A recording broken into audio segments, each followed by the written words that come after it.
স্বাগতম জানাই electric train YouTube চ্যানেলে। আজকে থেকে আমরা আমাদের Arduino টিউটোরিয়াল সিরিজটি শুরু করছি। আর এই এপিসোডে আমরা জানবো Arduino Uno এবং এর ব্রেইন Atmega 328B মাইক্রোকন্ট্রোলার সম্পর্কে। আমি এই ভিডিওটিকে দুটি ভাগে ভাগ করেছি। একটা হচ্ছে Arduino বোর্ডটা নিয়ে, আর আরেকটি হচ্ছে এর মাইক্রোকন্ট্রোলারটা নিয়ে। তো আপনি যদি একজন ইঞ্জিনিয়ারিং স্টুডেন্ট বা একজন স্কুলের স্টুডেন্ট হয়ে থাকেন, তাহলে এই সিরিজটি আপনার জন্যই। তো চলুন ভিডিওটি শুরু করা যাক।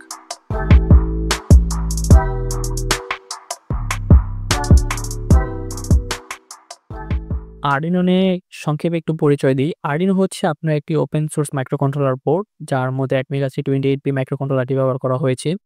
এটি বিভিন্ন প্রজেক্টের জন্য খুবই গুরুত্বপূর্ণ, কারণ এতে সহজেই প্রোগ্রাম করা যায় এবং এতে অনেক ধরনের সেন্সর, মোটর, মডিউল, কম্পোনেন্ট ইত্যাদি ব্যবহার করা যায়। আমি পার্সোনালি আমার ডিপ্লোমা জীবনে ফায়ার ডিটেক্টর থেকে শুরু করে 3 অ্যাক্সেস রোবোটিক্স আর্ম পর্যন্ত বেশ অনেক ধরনের মাইক্রোকন্ট্রোলার নিয়ে কাজ করেছি। তো ওগুলো নিয়ে আমরা পরে আলোচনা করব। আজকের ভিডিওতে জাস্ট আমরা Arduino বোর্ডটা এবং এর মাইক্রোকন্ট্রোলারটা নিয়ে জানবো। Arduinoর পিন কনফিগারেশন। Arduinoতে মোট 28 টি পিন রয়েছে। প্রত্যেকটা পিনকে যদি আমি সেপারেটলি ভাগ করি এর কাজ অনুযায়ী, তো আমি একে 5 টা ভাগে ভাগ করতে পারি। Power pin, digital input output pin, analog input pin, communication pin আর স্পেশাল ফাংশন পিন। পাওয়ার পিনের মধ্যে রয়েছে Vin বা ভোল্টেজ ইন বা ভোল্টেজ ইনপুট যেটাই বলেন। তো এটা মূলত এক্সটার্নাল পাওয়ার সাপ্লাই কানেক্ট করতে ব্যবহার করা হয়। এর মধ্যে আপনারা 7 ভোল্ট থেকে 12 ভোল্ট পর্যন্ত কানেক্ট করতে পারবেন। তারপর আসে 5 ভোল্ট। এটি বোর্ডের মেইন পাওয়ার আউটপুট হিসেবে কাজ করে। 3.3 ভোল্ট, এটাও আপনার ওই 5 ভোল্টের মতোই, জাস্ট এটা হলো লো ভোল্টেজ আউটপুট দেয়। Ground pin. এই গ্রাউন্ড পিনের মধ্যে আপনারা গ্রাউন্ড কানেকশন বা আপনাদের যে নেগেটিভ কানেকশনটা সেটা আপনারা সংযোগ করতে পারেন। আরেকটা পিন রয়েছে, সেটা হলো আপনার অ্যানালগ রেফারেন্স ভোল্টেজ ইনপুট। তো এটা খুবই স্পেশাল একটা পিন। এটা আসলে খুব কমই ব্যবহার করা হয় Arduinoর মধ্যে। ডিজিটাল ইনপুট আউটপুট পিন বা ডিজিটাল IO পিন। Arduinoতে মোট 14 টি ডিজিটাল ইনপুট পিন রয়েছে, যা D0 থেকে D13 পর্যন্ত। এই পিনগুলো ইনপুট আউটপুট হিসেবে কাজ করে। এর মধ্যে 6 টা হচ্ছে PWM বা পালস উইথ মডুলেশন, আর বাকিগুলো হচ্ছে আপনার আউটপুট সাপোর্ট করে, যেমন D3, D5, D6, D9, D10 and D11। Analog input pin. Arduinoতে মোট 6 টি অ্যানালগ ইনপুট পিন রয়েছে, যা A0 থেকে A5। এর মধ্যে সেন্সর এবং অন্যান্য অ্যানালগ ডিভাইসের ইনপুট নিতে ব্যবহার করা হয়। এই পিনগুলো 10 বিট রেজোলিউশনে অ্যানালগ ভোল্টেজকে ডিজিটাল ভ্যালুতে কনভার্ট করতে পারে। Communication pin. Arduinoতে বেশ কিছু কমিউনিকেশন পিন রয়েছে, যার মধ্যে RX, TX, SPI এবং I2C পিনগুলো রয়েছে। RX, TX সম্পর্কে হয়তো আপনারা অবগত আছেন, কেউ হয়তো SPI সম্পর্কে অবগত আছেন, কিন্তু I2C পিন, এই পিনটা সম্পর্কে হয়তো আপনারা অনেকে অবগত না। RX, TX পিনটার কাজ হচ্ছে আপনার Arduinoতে প্রোগ্রাম আপলোড করার জন্য। SPI হইতাছে সিরিয়াল পেরিফেরাল ইন্টারফেস। এটা আপনার স্পেসিফিক কিছু ডিজিটাল ইনপুট পিনেই ব্যবহার করা হয়। এটা মূলত আপনার উচ্চ গতিতে সিরিয়াল কমিউনিকেশনের জন্য ব্যবহার করা হয়। এই পিনগুলো হচ্ছে আপনার D10, D11, D12 and D13। অর্থাৎ এই 4 টা পিনে আপনারা SPI অর্থাৎ সিরিয়াল পেরিফেরাল ইন্টারফেস ব্যবহার করতে পারেন। I2C হচ্ছে আপনার মাল্টি ডিভাইস কমিউনিকেশনের জন্য ব্যবহার করা হয়। এটা আপনার খুবই রেয়ার কেসে আসলে এই কমিউনিকেশন গুলো ব্যবহার করা হয়। এটা হচ্ছে আপনার অ্যানালগ ইনপুট 4 এবং অ্যানালগ ইনপুট 5।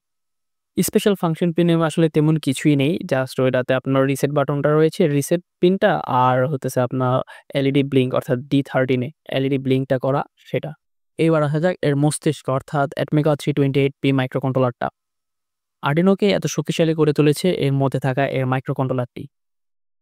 Atmega 328B মাইক্রোকন্ট্রোলারটি একটি উচ্চ পারফরম্যান্স, কম পাওয়ার 8 বিট মাইক্রোকন্ট্রোলার, যা প্রতি সেকেন্ডে 8 বিট ডাটা ট্রান্সফার করতে পারে। এই চিপটি অসাধারণ হওয়ার প্রধান কিছু কারণ হচ্ছে এর আর্কিটেকচার, এর স্পিড, এর মেমোরি, এর IO পোর্ট, এর টাইমার, এর সিরিয়াল কমিউনিকেশন এবং এর পাওয়ার এফিসিয়েন্সি। এর আর্কিটেকচার, এটি একটি 8 bit reduce instruction set computing microcontroller, যার মানে প্রতি ক্লক সাইকেলে কমান্ড এক্সিকিউট করতে পারে, যা এটিকে দ্রুত এবং কার্যকর করে। এই আর্কিটেকচারের মূল সুবিধা হলো এটি হাই এফিসিয়েন্সি এবং লো পাওয়ার কনজাম্পশন প্রদান করে। স্পিড, প্রোগ্রামকে সেভ রাখার জন্য 32 কিলোবাইট ফ্ল্যাশ মেমোরি ব্যবহার করা হয়েছে। রান টাইম ডাটা হ্যান্ডেল করার জন্য 2 কিলোবাইট SRAM ব্যবহার করা হয়েছে এবং স্থির ডাটা সংরক্ষণের জন্য এর মধ্যে 1 কিলোবাইট EEPROM ব্যবহার করা হয়েছে। এটি আপনার সেন্সরের ডাটা কনফিগারেশন এবং অন্যান্য স্ট্যাটিক ডাটাকে সংরক্ষণের জন্য কাজ করে থাকে। IO পোর্ট, এই মাইক্রোকন্ট্রোলারে মোট 23টি general purpose input output pin রয়েছে, যার মধ্যে 14টি হচ্ছে PWM পিন এবং বাকি 6টি হচ্ছে অ্যানালগ ইনপুট পিন, এবং এছাড়া সিরিয়াল কমিউনিকেশনের জন্য RX এবং TX পিন রয়েছে। টাইমার, এই মাইক্রোকন্ট্রোলারে ৩টি বিল্ট ইন টাইমার রয়েছে। এর মধ্যে ২টি হচ্ছে ৮ বিটের এবং একটি হলো ১৬ বিটের। এর মাধ্যমে PWM ডিলে এবং টাইমিং কন্ট্রোল করা যায়। টাইমারগুলো অনেক অ্যাডভান্স ফাংশনালিটি যেমন ফ্রিকোয়েন্সি জেনারেশন, ইন্টারাপ্ট এবং টাইমিং কাউন্টিং হিসেবে ব্যবহৃত হয়। Serial communication. সিরিয়াল কমিউনিকেশনের জন্য UART, SPI এবং I2C প্রোটোকল ব্যবহার করা হয়, যা বিভিন্ন সেন্সর, ডিসপ্লে এবং মডিউলের সাথে যোগাযোগ করতে সাহায্য করে। পাওয়ার এফিসিয়েন্সি। এতে লো পাওয়ার মোড এবং স্লিপ ফাংশন রয়েছে, যা ব্যাটারি চালিত প্রজেক্টের জন্য অত্যন্ত গুরুত্বপূর্ণ। এতে পাওয়ার ডাউন এবং পাওয়ার সেভ মোডও রয়েছে, যা পাওয়ার কনজাম্পশনে উল্লেখযোগ্য হিসেবে কাজ করে। ইন্টারাপ্ট।